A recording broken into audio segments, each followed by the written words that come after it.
Ayan, nabuhay ang aking okra. Ay, may maliliit pa. Tapos ang labanos, malaki na. I-harvest ko na yan. Tapos ito pa, may bunga pa siyang palaki. Ang okra, may bunga na rin dalawa.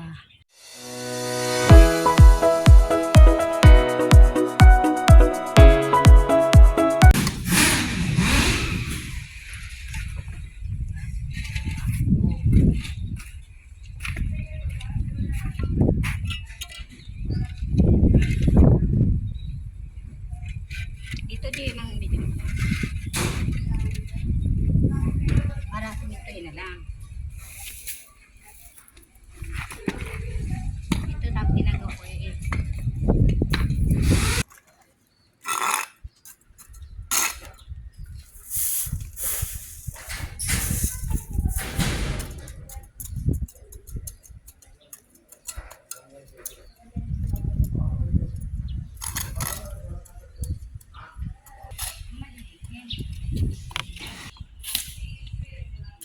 Planty Tamars.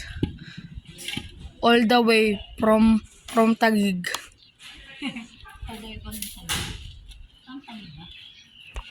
Pantay na ta. Ay, anak.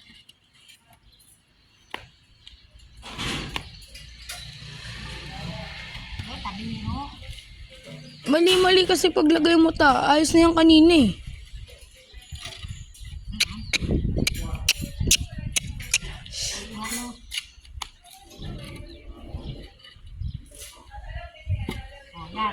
Yan, ganyan.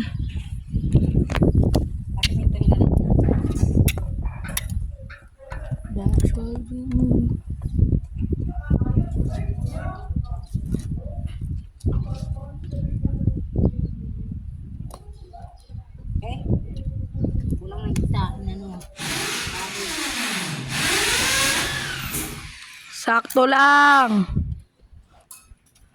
Ayan. Dad. Kamote oh. Lang dito na walang. Sako lang yung nakatanim. Ang sili, ang daming bulaklak. Ayun oh. Wala nang bunga, puro bulaklak. Ayan, minatumba na. Pero na, ang daming bunga. Ang okra ko, lumaki na. Ito yung labanos oh. Harvest ko na yan. I-harvest ko ng labanos. At ang okra, may bunga na rin. Dalawa, harvest ko na yan. Ang sigarilyas lumapang na. Wala pang bulaklak. Ayun na. Wala pa rin bulaklak. Bunga pala ang sili ko. Ayan ang labanos. Ayan ang labanos. Harvest ko na. Laki na. Ayan. Puro na naman damo. Isang buwan lang. Puro sigang ulan dito sa Cavite. May 29 kami dito pumunta. Ngayon ay June 27, Sabado. Ayan, puro damo na yan. Dinamuhan ko to eh. Wala kahit isa. Ngayon, nag-anuhan naman tubuan kasi maulan na. Kaya mabilis tumubo ang damo. Ayan o, malinis siya nung May 29 pumunta kami kasi dinamuhan ko. Ngayon, ang dami na naman. Ang aking sili na tinanim yan, may bunga. Mayroon pa dito. Lumaki sila kasi maulan nga. Ayan.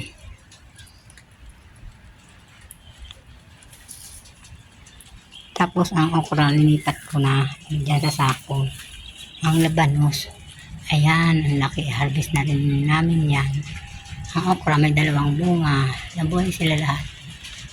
Ang sigarilyas, ayun, lumapang na pero wala pang bulaklak. Lumapang na siya.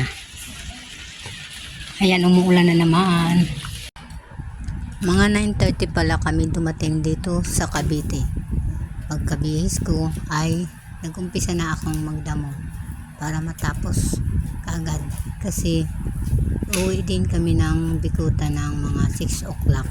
Kaya dapat bago mag 6 o'clock ay matapos na akong magdamo. Mabuti na lang at Malambot ang lupa, kaya mabilis kong damuhan. Tinutusok ko ng kutsilyo ang lupa at hinihila ko ang damo kasama yung ugat. Natapos ko pala ang aking pagdadamo ay mga alas 4 na ng hapon. Nalinis ko lahat.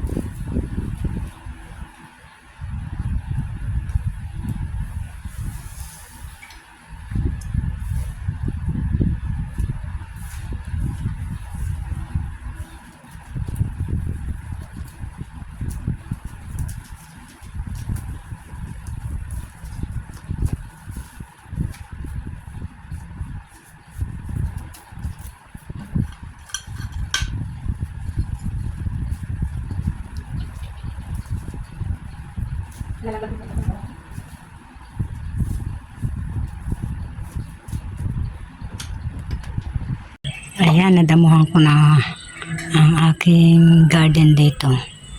Tumubo ng malunggayo. Ayan, may dahon na. Tinanim ko yan ng 29. May 29 nung pumunta kami rito. Ngayon, buhay na siya. May makukuha na kami pag magulay. Gumanda na ang yellow bell. Pero hindi pa nagbubulaklak.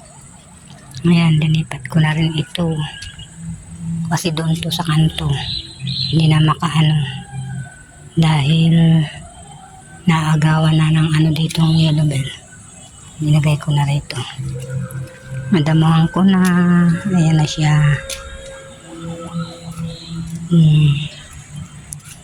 Madamuhan na. Ito, nabuhay din. Nagkaroon na ng dahon. Kala ko hindi ito mabubuhay. Dalawa tagkantuan. Ayan. Ayan ang namin ng tubig. Yan, nalinisan din. Baka sa isang buwan na naman kami kapunta rito. Nalinisan ko. Ay, namulaklak na rin yung bingka. Ayan. Taplak na siya.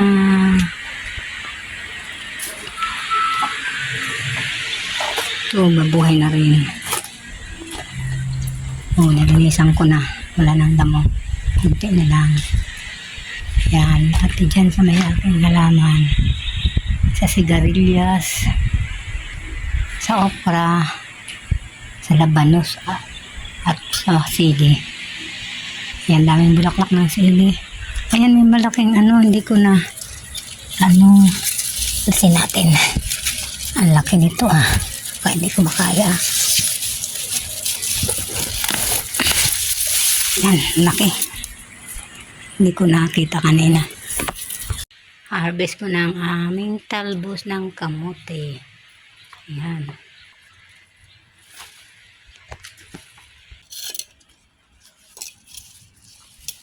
Tingnan natin ang talbos ng kamote.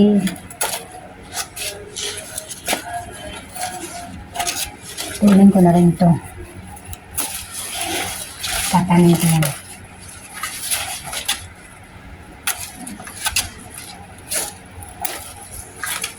Tatanin natin yung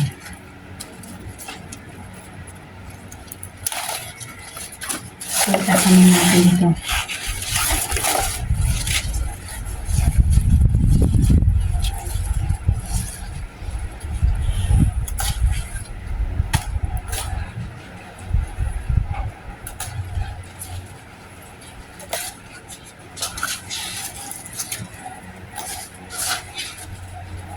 Mahal na po binili ito 10 piso na to sa palengke.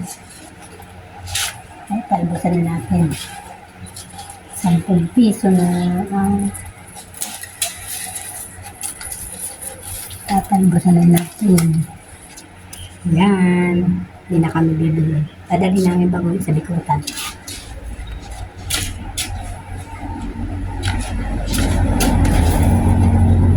Ito pa natin. Parang hindi na tumatabot.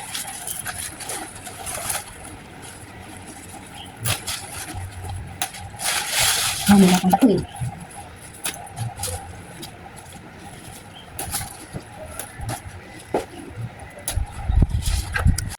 Harvestin ko na ang okra kasi uwi na kami. Ay, di, parang matigas na yung isa. Itong, ano, ayan. Harvest na natin. Ang laki. Ayan, ang laki, oh.